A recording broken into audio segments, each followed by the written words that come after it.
ஆதியாகமம் அதிகாரம் 1. ஆதியிலே தேவன் வானத்தையும் பூமியையும் சிருஷ்டித்தார். பூமியானது ஒழுங்கின்மையும் வெறுமையுமாய் இருந்தது. ஆழத்தின்மேல் இருள் இருந்தது. தேவ ஆவியானவர் ஜலத்தின்மேல் அசைவாடிக் கொண்டிருந்தார். தேவன் வெளிச்சம் உண்டாகக்கடவது என்றார். வெளிச்சம் உண்டாயிற்று. வெளிச்சம் நல்லது என்று தேவன் கண்டார். வெளிச்சத்தையும் இருளையும் தேவன் வெவ்வேறாக பிரித்தார். தேவன் வெளிச்சத்துக்கு பகல் என்று பெயரிட்டார். இருளுக்கு இரவு என்று பெயரிட்டார். சாயங்காலமும் விடியற்காலமுமாகி முதலாம் நாள் ஆயிற்று. பின்பு தேவன் ஜலத்தின் மத்தியில் ஆகாய விரிவு உண்டாகக்கடவது என்றும் அது ஜலத்தினின்று ஜலத்தை பிரிக்க கடவது என்றும் சொன்னார். தேவன் ஆகாய விரிவை உண்டு பண்ணி ஆகாய விரிவுக்கு கீழே இருக்கிற ஜலத்திற்கும் ஆகாய விரிவுக்கு மேலே இருக்கிற ஜலத்திற்கும் பிரிவுண்டாக்கினார். அது அப்படியே ஆயிற்று. தேவன் ஆகாய விரிவுக்கு வானம் என்று பெயரிட்டார். சாயங்காலமும் விடியற்காலமுமாகி இரண்டாம் நாள் ஆயிற்று. பின்பு தேவன் வானத்தின் கீழே இருக்கிற ஜலம் ஓரிடத்தில் சேரவும் வெட்டாந்தரை காணப்படவும் கடவது என்றார். அது அப்படியே ஆயிற்று. தேவன் வெட்டாந்தரைக்கு பூமி என்றும் சேர்ந்த ஜலத்திற்கு சமுத்திரம் என்றும் பெயரிட்டார். தேவன் அது நல்லது என்று கண்டார். அப்பொழுது தேவன் பூமியானது புல்லையும் விதையை பிறப்பிக்கும் பூண்டுகளையும் பூமியின் மேல் தங்களில் தங்கள் ஜாதியின்படியே கொடுக்கும் கனி விருட்சங்களையும் முளைப்பிக்க கடவது என்றார். அது அப்படியே ஆயிற்று. பூமியானது புல்லையும் தங்கள் ஜாதியின்படியே விதையை பிறப்பிக்கும் பூண்டுகளையும் தங்கள் தங்கள் ஜாதியின்படியே தங்களில் தங்கள் விதையையுடைய கனிகளை கொடுக்கும் விருட்சங்களையும் முளைப்பித்தது. தேவன் அது நல்லது என்று கண்டார். சாயங்காலமும் விடியற்காலமுமாகி மூன்றாம் நாள் ஆயிற்று.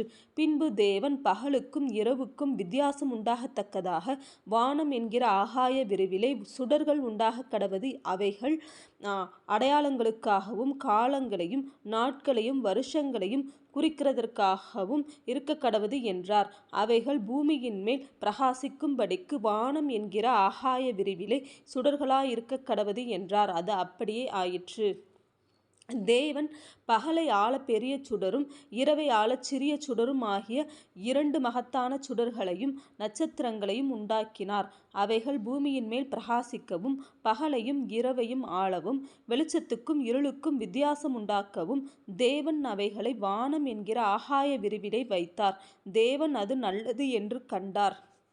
சாயங்காலமும் விடியற்காலமுமாகி நாலாம் நாள் ஆயிற்று. பின்பு தேவன் நீந்தும் ஜீவ ஜந்துக்களையும் பூமியின் மேல் வானம் என்கிற ஆகாய விரிவிலே பறக்கும் பறவைகளையும் ஜலமானது திரளாய் ஜனிப்பிக்க கடவது என்றார்.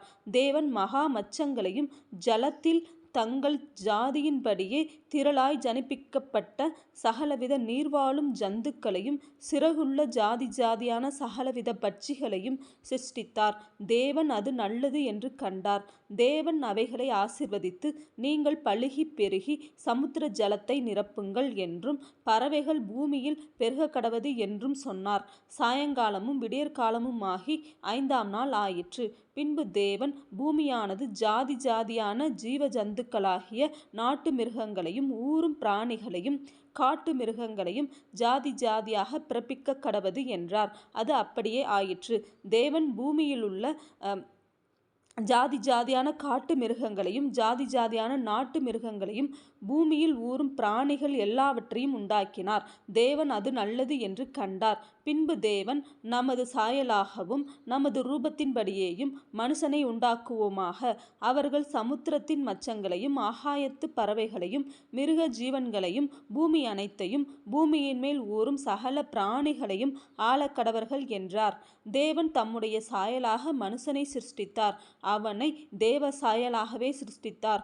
ஆணும் பெண்ணுமாக அவர்களை சிருஷ்டித்தார். பின்பு தேவன் அவர்களை நோக்கி நீங்கள் பலுகி பெருகி பூமியை நிரப்பி அதை கீழ்ப்படுத்தி சமுத்திரத்தின் மச்சங்களையும் ஆகாயத்து பறவைகளையும் பூமியின் மேல் நடமாறுகிற சகல ஜீவ ஜந்துக்களையும் ஆண்டு கொள்ளுங்கள் என்று சொல்லி தேவன் அவர்களை ஆசீர்வதித்தார்.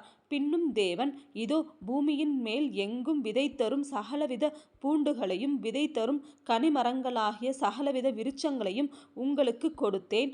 அவைகள் உங்களுக்கு ஆகாரமாயிருக்க கடவது.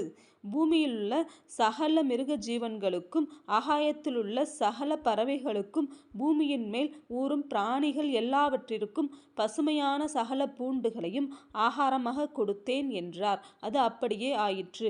அப்பொழுது தேவன் தாம் உண்டாக்கின எல்லாவற்றையும் பார்த்தார். அது மிகவும் நன்றாயிருந்தது. சாயங்காலமும் விடியற்காலமுமாகி 6ஆம் நாள் ஆயிற்று.